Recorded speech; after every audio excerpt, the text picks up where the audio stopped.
आपने कभी सोचा है कि आपकी पीढ़ी का पूरा उद्धार या उनकी मुक्ति आपके कंधों पर हो?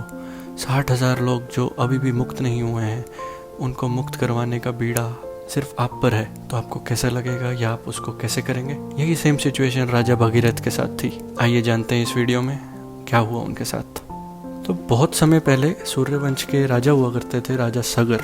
उन्होंने एक अश्वमेध यज्ञ किया।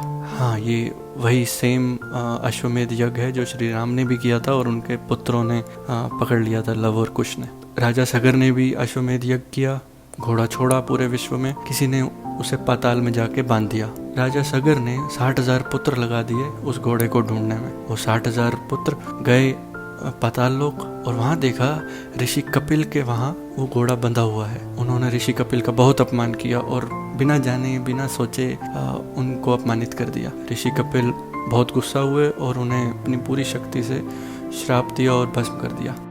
अब ऋषि कपिल ने भस्म तो कर दिया, बट उनकी आत्माएं उधर ही भटकती रह गई पाताल लोक में। अब कुछ टाइम बाद राजा भगीरथ का जन्म हुआ और उन्हें अपने पीढ़ी या एंसेस्टर्स के बारे में पता लगा कि वो 60,000 लोग अभी भी मुक्त नहीं हुए हैं। उन्होंने ब्रह्मा जी की तपस्या की। ब्रह्मा जी ने सुझाव दिया कि वो सिर्फ मुक्त हो सकते हैं गंगा जी के पवित्र जल से। ब्रह्मा जी ने कहा कि गंगा जी धरती पर तो आ जाएंगी, बट उनके वेग से, जो उनका फ्लो है, उससे पूरी धरती तबाह हो जाएगी और पूरी धरती डूब सकती है। अब एक ही जन है जो इस समस्या का समाधान कर सकते हैं, वो हैं अपने प्यारे शिव जी। तो भगीरथ जी गए शिव जी की पूजा करने कैलाश पर्वत पर, कठिन तपस्या की। शिव जी भी प्रसन्न हो गए। अब उन्होंने वहाँ पर रिक्वेस्ट करी कि शिव जी कृपया करके गंगा जी को धरती पर लाएं ताकि मैं अपने एंसेस्टर्स को मुक्त करवा पाऊँ और धरती का भी भला हो जाए कि पवित्र जल गंगा जी का धरती पर आ जाएगा। तो शिव जी ने कहा ठीक है, मैं अपनी जटाओं में गंगा जी को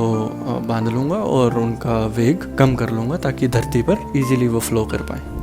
अब गंगा जी थी स्वर्ग में, उन तक ये खबर पहुंची कि ऐसे ऐसे राजा भगीरथ आ रहे हैं, उन्हें धरती पर ले जाना है। उन्हें ये नहीं पता था कि राजा भगीरथ शिव जी से बात कर चुके हैं। उन्होंने बड़े अहंकारवश कहा कि अरे भगीरथ, मैं अगर धरती पर आ गई पूरी धरती ले डूबूंगी, कहाँ तुम मुझे बुलाने जा रहे हो? तो राजा भगीरथ ने कहा आप चिंता मत कीजिए, आप फिर भी मेरे पीछे पीछे आइए। ब्रह्मा जी के सुझाव से आप मेरे साथ धरती पर आ सकती हैं, आप आ जाइए। गंगा जी कहती चलो ये भी देख लेते हैं, मैं बह कर देखती हूँ और देखते हैं धरती का क्या होता है। जैसे ही गंगा जी पूरे वेग से धरती पर आई, शिव जी नीचे बैठे थे। उन्होंने अपनी जटाओं में ऐसा घुमाया, गंगा जी को ऐसा घुमाया, उनका पूरा वेग शांत कर दिया और उनको धरती पर आराम आराम से फ्लो करवाया। फिर जहाँ जहाँ राजा भगीरथ चलते गए, वहाँ वहाँ गंगा जी पीछे पीछे चलती गई। जहाँ जहाँ गंगा जी का जल टच हुआ धरती पर, वो जमीन पूरी हरी भरी हो गई। फिर राजा भगीरथ पाताल लोक की तरफ गए। वहाँ पर 60,000 लोगों की जो राख थी वो गंगा जी के जल से टच हुई। वो पवित्र जल से वो 60,000 लोग मुक्त हुए। राजा भगीरथ का मिशन सक्सेसफुल हुआ। प्लस उन्होंने जो धरती पर गंगा जी को लाया, उससे जमीन हरी भरी हुई, लोगों को फसल मिली, खाना पीना मिला, जिससे कि पूरा समाज को और पूरी धरती को कल्याण हो गया। तो ये थी राजा भगीरथ की कहानी, जिसने पूरी तपस्या करके गंगा जी को धरती पर लाया। अगर आपको अच्छी लगी हो प्लीज़ आप लाइक, शेयर एंड कमेंट, और जितना सब्सक्राइब हो सके शेयर करें। ऐसी वीडियोस और भी लाता रहूँगा मैं। जय राम जी की।